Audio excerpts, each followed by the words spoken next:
Hello everyone, this is Jamie from Living Faith Homestead, and I want to welcome you back to the channel, and I want to show you why I am really excited today. So today I got all of these apples for free, all of these boxes of apples, and I'm really excited.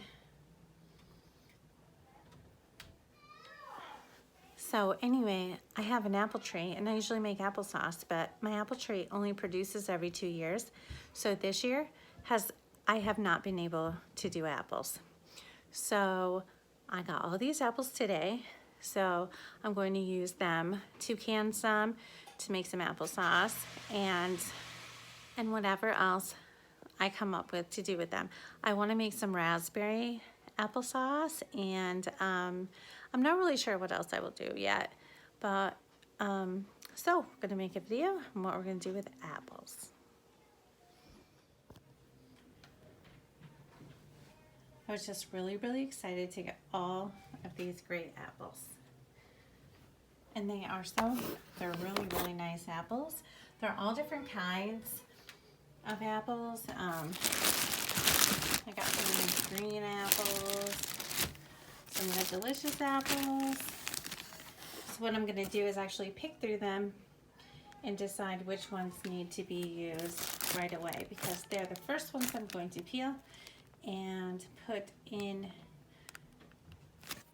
on the stove to get cooking for some applesauce. My kids have been munching on them all day.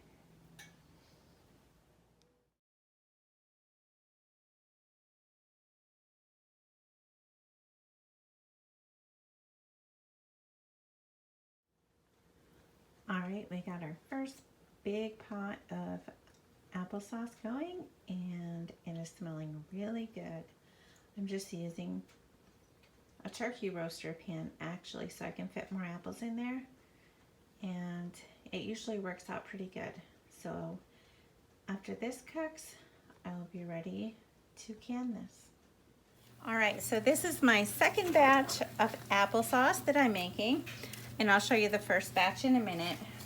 But I just wanted to show you how many apples you could fit in your turkey roaster if you wanted to. This batch I'm actually going to make raspberry applesauce. So this is just some raspberry puree. So I'm just gonna dump that in there.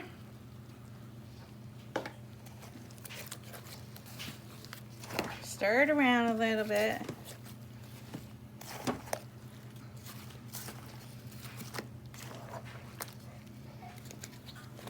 I'm gonna puree all this up together when it's all done anyway, the apples, and there's no seeds in the raspberry puree, so that makes it nice.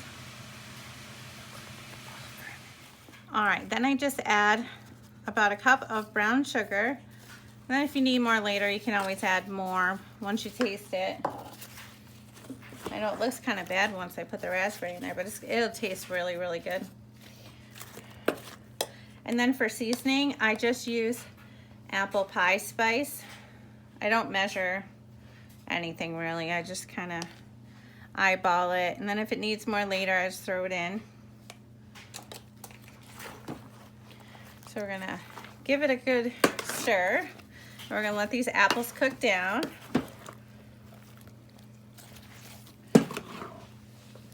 And I just leave them on low all night long. And in the morning, they will be ready to can.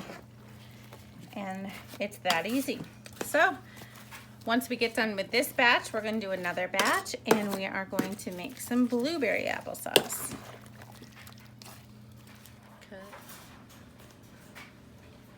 All right, so this is my first batch that I just finished, and I have 6 quarts in 1 pint jar, and that was like the whole canner. Plus I had like a small little bowl left over, which the kids ate, but so that was pretty good. And I've been peeling apples all evening, and really just trying to get all this done This apple peeling process taken forever, but it's all worth it. So these ones here are just plain cinnamon applesauce, and the batch that I have in now is the raspberry. So I will show you that when that's done. But I just use apple pie spice instead of the cinnamon and the nutmeg and all that other, because the apple pie spice has all of that in it, and it's really, really good. So this is round 3 of making applesauce. We've made regular applesauce so far, we've made raspberry applesauce, and now we're going to make blueberry applesauce. I have some blueberries in the freezer that need to be used up, so I'm going to throw them in with the apples. And we're going to use some apple pie spice. All right, we got lots of yummy blueberries in there. We're just going to add a little bit of apple pie spice. I like a couple teaspoons to start with. Sometimes if I think I need more, then I'll add more later. All right, so I'm also going to add a little bit of brown sugar to our applesauce.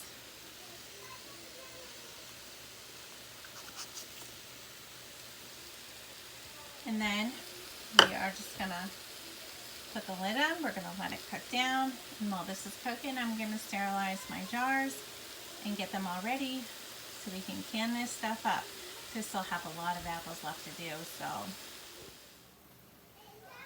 So basically in this turkey roaster, I can fit there's probably like 6 bags of apples, like standard size bags of apples in there. And I usually get, well, the last 2 batches I've been getting like 7 jars. So it's been averaging like a canner full, so not too bad. All right, so our blueberry applesauce is looking good. And I am going to just throw it in the blender real quick and blend it up a little bit, and then I'm going to pack it in the jars. All right, our jars are full, and now we're going to throw them in the canner, and then this batch will be done.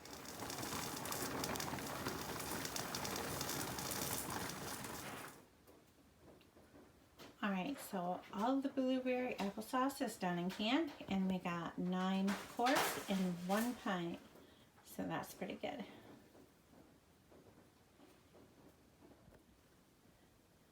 Okay, so another thing we did with the apples is we made some apple jelly, and it came out really nice.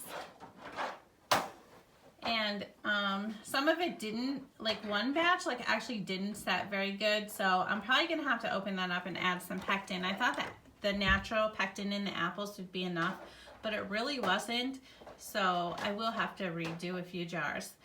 But so we have 10 jars total of apple jelly, and I didn't record the process of actually making it, but we got this done, and we're gonna add that to the pantry.